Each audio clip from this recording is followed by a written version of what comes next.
padayon ta ug ang atong mga kauban nga wala diri mo ni ang mensahe nga ako kung ihatag sa inyo nga bisan wala mo diri ayaw mo pagkawala sa paglaom. Kaya ang Ginoo aduna siya gisulti sa mga tao nga wala kasimba.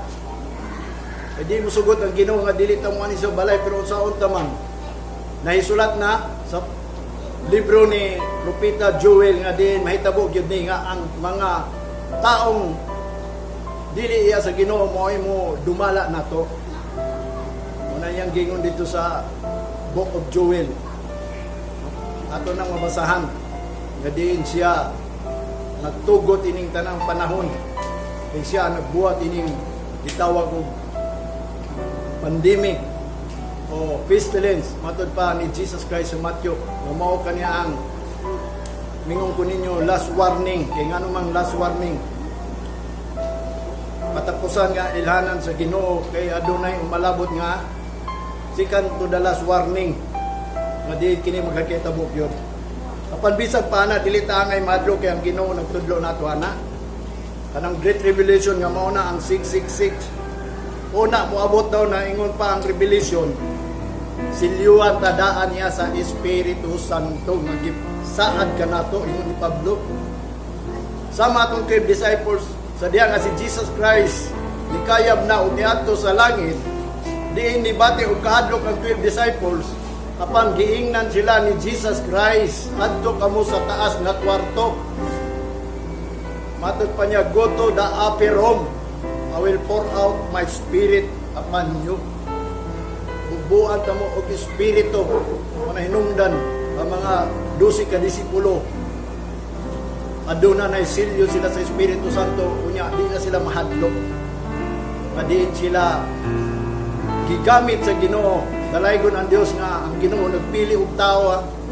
Nagpili siya og tao aron iyang silyuhan aron magpakamatay tungod sa kamatuoran. Ya kita kini karon mo na akong gibasa sa Bible. Mo na mga tao, mga pastor mahadlok ng sulti kamatuoran kay patyon ang pud matod pa nila. Pero sa tinuod sultihan ta mo akong nabasahan sa pulong sa Ginoo. Nadiin kadto sila gidisplay lang. Nadiin mga pinili gyud sa Ginoo mismo, tinawag nga atubang ug atubang. Pero kita wala ta tawag atubang ug atubang. Although nga si Kristo nagpakamatay kanato,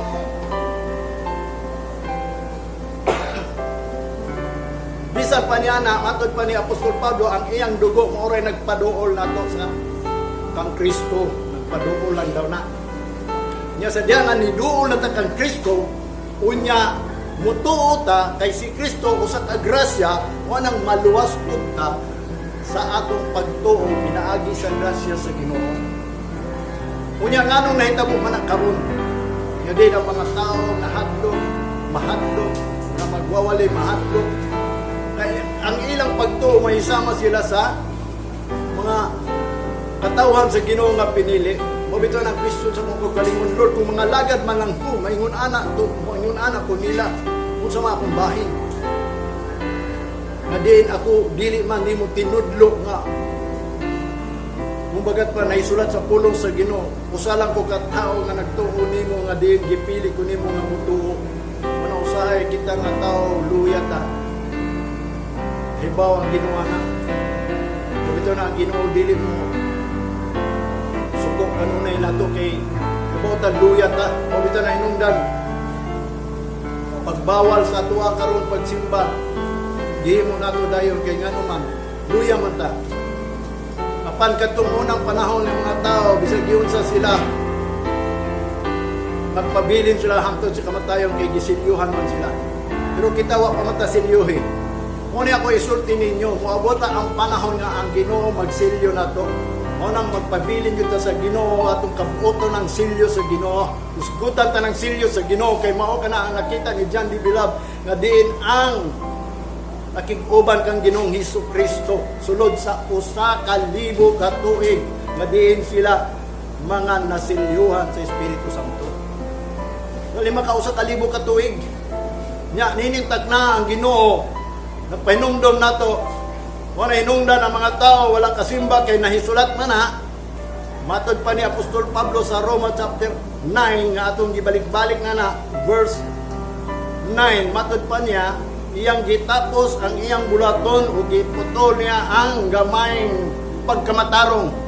May tungod sa pagsimba, paghalad, pagdaig, pag-awit niya sa Ginoo, pagkamatarong tanang butang nga gibuhat nato sa Ginoo, giputol niya aron iyang duhaton ang usa ka buhat alang sa kalibutan. Buhat nga gamay. Gamay lang nga buhat. Muna kanang gamay nga buhat nga gihatag sa Ginoo nato karon ato nang pahimuslan. Kay diha na ang Ginoo magselyo nga aron kita makapuyo sa usa ka libo ka tuig. Tanawa atong kinabuhi karon. Pila ka tuig ang ato ang abton. Kung matapos man kalibutan, siguro ako nag-edad na kung 61. Kung sunod tuig man matapos ang kalibutan, o December man matapos ang kalibutan, kay gamay man ang gingon niya diri. Ako pintahon, mabot kog 61. Itumbas na ko sa kalibo ka tuig nga gipromise sa Ginoo nato. Anang gitawag og millennium years. 1,000 years magpuyog dagis kalibutan. Ano yung gisaad?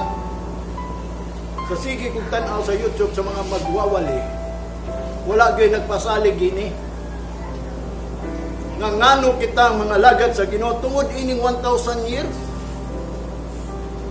Nga makapuyog ka ta sa kalibo ka tuig. Nga diin mo ka na ang gisulat. Wala ang kasulatan nga diin. Sa sinugdan, gibuhat niyang kalibutan unong kaadlaw. Ug matod pa niya sa Genesis, pag ikapito, nagpahulay siya.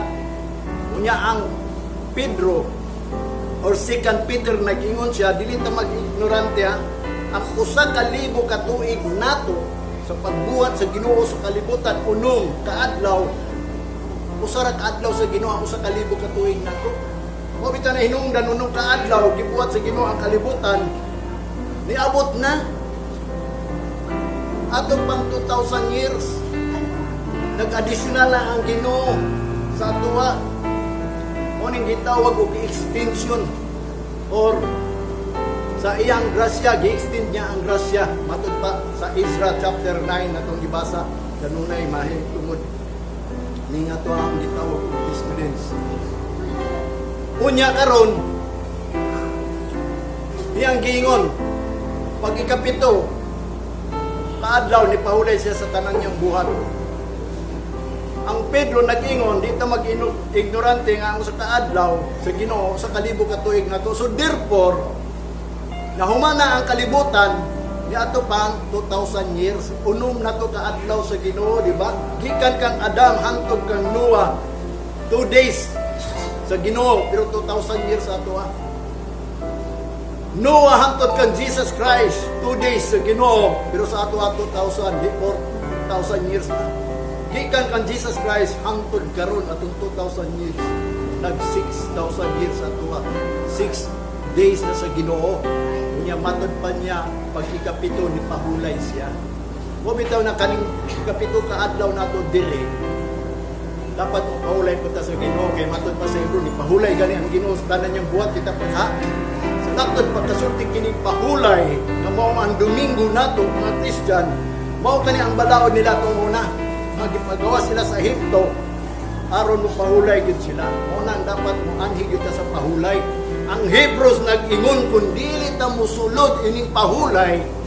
Matod pa sa Hebrews chapter 4, imo nang basahon, dili na gyud ta kasulod kundi ta manulod. Gisaan niya sa iyang kapungod nga di na takasulod. Mo bitaw na nga manulod yun ta ini. Rumangya to ang padayonon ni pagbasa ni mga gisulti sa Ginoo kung kanus na ta manulod. Kaya wa pa magita ka manulod. Sukat pa sa diha nga si Kristo naghatag sa iyang grasya di kasi pagkantay hangtod karon. Mo bitaw tong si Apostol Pablo niingon siya nagpasidaan sa mga katawhan. Ayaw ninyo gamita ang grasya sa Ginoo nga kawang lamang. Ang iyang gingon dito sa Roma nga padayon at pagpakasala aron ang grasya sa Ginoo mula hutay dili.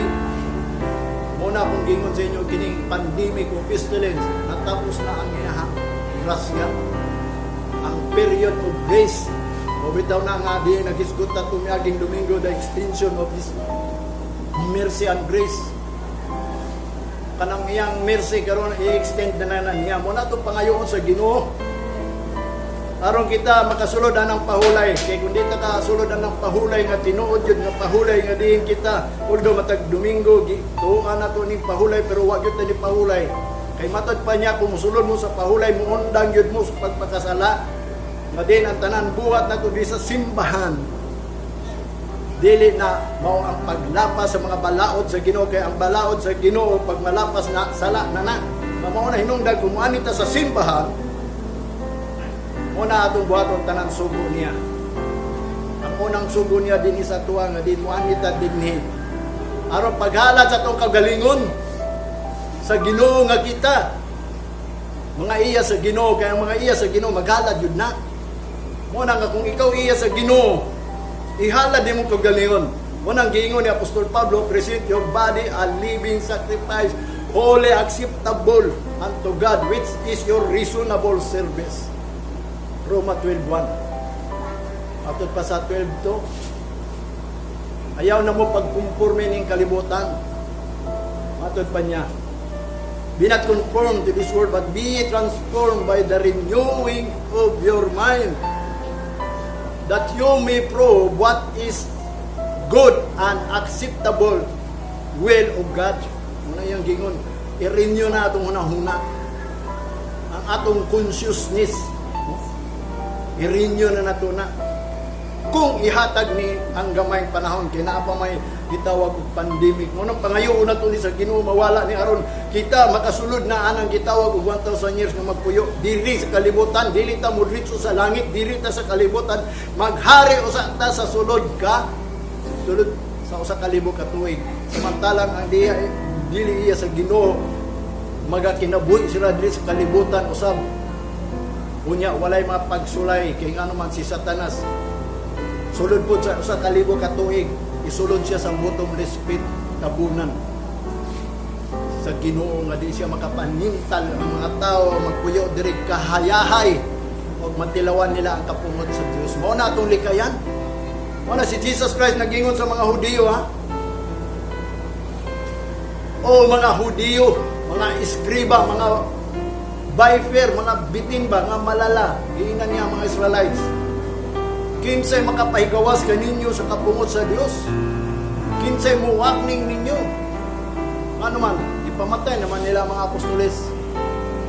Muna nga ang pulong sa Ginoo, gibili niya bilang comfort. Ang mubasa ini, makomfort kung mutuo. Muna ang atong comfort karon ning taliwala sa atong mga problema.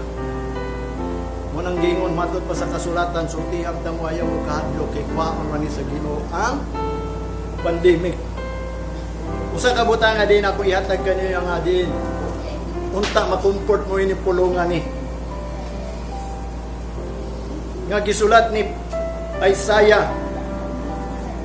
Matod pa niya sa Isaiah chapter 57 verse 15. Although kini gisulat ni dito pa sa mga tao niya.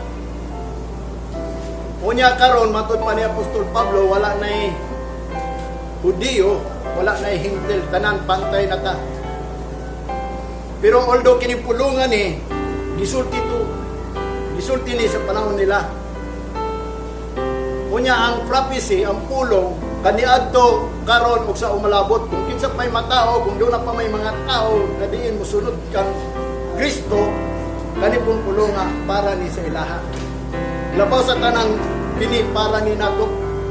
O kani ang among ihatag kaninyo nga aron kamo madasig.